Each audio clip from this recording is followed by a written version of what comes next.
അവൻ അബൂ ത്വാലിബ് അദ്ദേഹത്തിന്റെ സംരക്ഷണം ഏറ്റെടുത്തതും നമ്മൾ പറഞ്ഞു. പിന്നീട് പ്രവാചകൻ ഖദീജ റളിയല്ലാഹു അൻഹയെ വിവാഹം കഴിക്കുകയും മക്കയിൽ താമസിക്കുകയും ചെയ്തു. പ്രവാചകന്റെ വിനയപൂർവമായ ആരംഭത്തിൽ നിന്ന് അദ്ദേഹം ഇപ്പോൾ സമ്പന്നനും ബഹുമാന്യനുമായി തീർന്നിരുന്നു. ഖദീജ ബീവി റളിയല്ലാഹു അൻഹ 3 ആൺമക്കളെയും 4 പെൺമക്കളെയും പ്രസവിച്ചു. എന്നാൽ ആൺകുട്ടികളിൽ ആരും തന്നെ ജീവിച്ചില്ല. എല്ലാവരും ശൈശവത്തിൽ തന്നെ മരിച്ചു.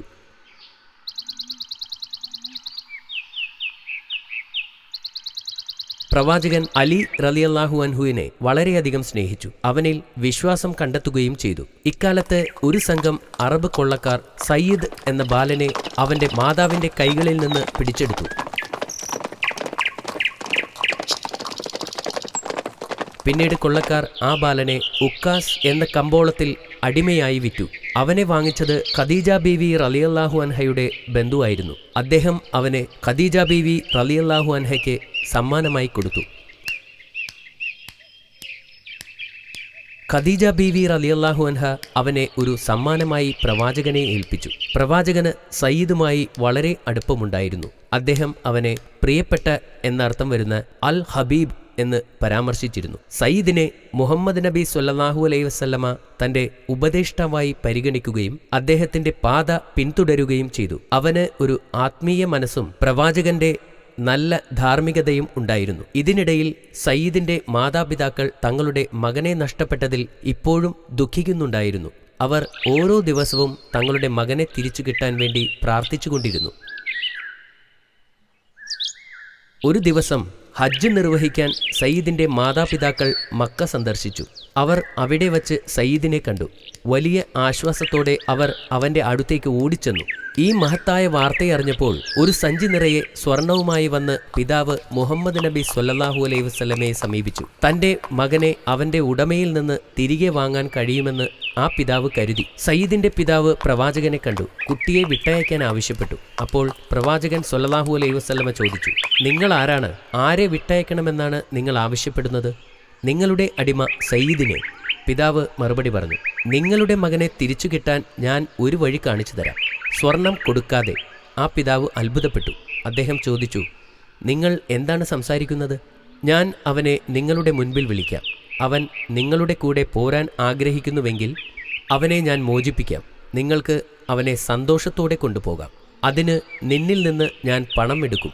പ്രവാചകൻ തുടർന്നു, പക്ഷേ അവൻ എന്നോടൊപ്പം നിൽക്കാൻ ആഗ്രഹിച്ചാൽ നിങ്ങളോട് കൂടെ പോരുവാൻ ഞാൻ അവനെ നിർബന്ധിക്കുകയില്ല.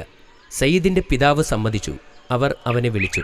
പ്രവാചകൻ കാര്യങ്ങൾ അവനോട് വിശദീകരിച്ചു. എന്നിട്ട് തീരുമാനമെടുക്കാൻ അവനോട് ആവശ്യപ്പെട്ടു. ഞാൻ അങ്ങയോടൊപ്പം നിൽക്കും. അവൻ പെട്ടെന്ന് പറഞ്ഞു. ഇത് കേട്ടപ്പോൾ അവൻ്റെ പിതാവ് ഞെട്ടി.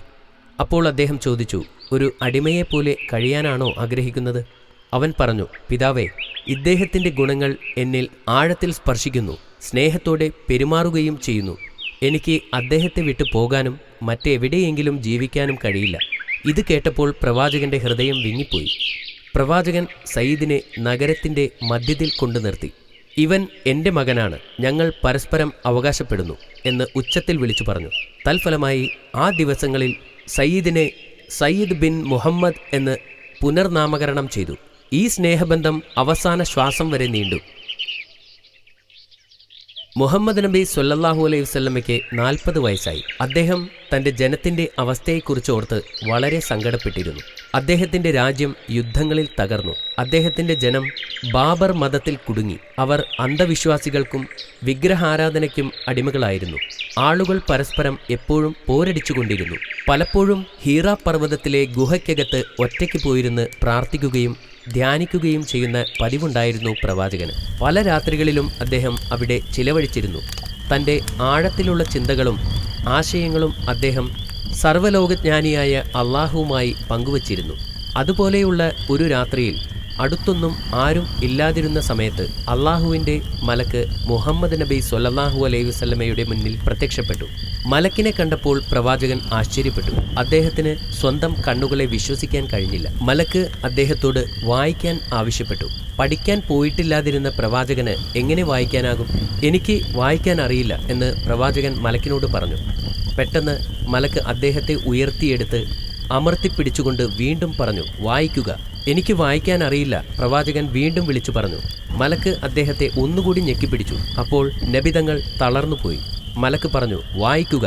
നിന്റെ നാഥന്റെ നാമത്തിൽ മനുഷ്യനെ അവൻ ഭ്രൂണത്തിൽ നിന്നും സൃഷ്ടിച്ചിരിക്കുന്നു. നിന്റെ നാഥൻ അത്യധികം ശ്രേഷ്ഠനാണ്.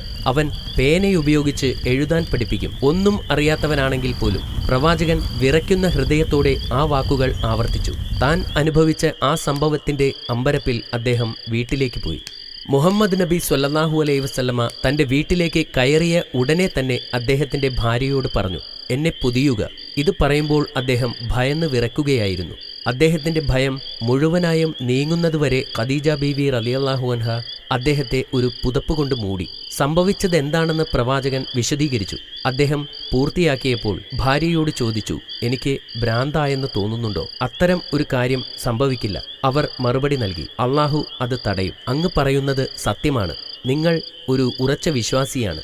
തുടർന്ന് ഖദീജ ബീവി റളിയല്ലാഹു അൻഹ അവരുടെ ബന്ധുവായ വരാവ ഇബ്നു നൗഫലിന്റെ അടുത്തേക്ക് പോയി. അദ്ദേഹം വൃദ്ധനും അന്ധനുമായിരുന്നു. അദ്ദേഹത്തിന് ഗ്രന്ഥങ്ങൾ നന്നായിട്ടറിയാമായിരുന്നു. അദ്ദേഹം ഗ്രന്ഥങ്ങൾ അറബിയിലേക്ക് വിവർത്തനം ചെയ്തിരുന്നു. പ്രവാചകന് സംഭവിച്ച കാര്യം അവർ അദ്ദേഹത്തോട് പറഞ്ഞപ്പോൾ അദ്ദേഹം പരിശുദ്ധൻ പരിശുദ്ധൻ എന്ന് പറഞ്ഞു. ഇത് മൂസാ നബി അലൈഹിസ്സലാമിന്റെ അടുക്കൽ വന്ന പരിശുദ്ധാത്മാവാണ്. അദ്ദേഹം തൻ്റെ ജനത്തിനു വേണ്ടി പ്രവാചകനാകും. ധീരനായിരിക്കാൻ അദ്ദേഹത്തോട് പറയുക. അദ്ദേഹം തുടർന്നും വെളിപ്പെടുത്തലുകൾ സ്വീകരിച്ചുകൊണ്ടിരിക്കുന്നു.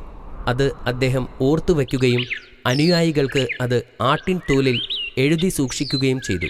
അള്ളാഹുവിൽ നിന്നുള്ള സന്ദേശം ജനങ്ങൾക്കും കേൾപ്പിക്കണമെന്ന് അദ്ദേഹത്തിന് അറിയാമായിരുന്നു. അങ്ങനെ അള്ളാഹു പറഞ്ഞ കാര്യങ്ങൾ അദ്ദേഹം ജനത്തോട് പ്രസംഗിച്ചു തുടങ്ങി. പ്രവാചകന്റെ ആദ്യത്തെ കുറച്ചു വർഷങ്ങളിൽ പ്രവാചകൻ തൻ്റെ കുടുംബത്തോടും അടുത്ത സുഹൃത്തുക്കളോടുമായിരുന്നു പ്രസംഗിച്ചിരുന്നത്. അദ്ദേഹത്തിൻ്റെ ഭാര്യ ഖദീജ ബീവി റളിയല്ലാഹു അൻഹ ആയിരുന്നു ആദ്യമായി ഇസ്ലാമിലേക്ക് മാറിയ വനിത. അദ്ദേഹത്തിൻ്റെ ബന്ധു അലി റളിയല്ലാഹു അൻഹു ആയിരുന്നു ആദ്യമായി ഇസ്ലാമിലേക്ക് മാറിയ കുട്ടി. ഇസ്ലാം മതം സ്വീകരിച്ച ആദ്യത്തെ അടിമ സയ്യിദായിരുന്നു. ഇസ്ലാം മതം സ്വീകരിച്ച ആദ്യ സ്വതന്ത്ര പുരുഷൻ പ്രവാചകന്റെ പഴയ സുഹൃത്ത് അബൂബക്കർ ആയിരുന്നു.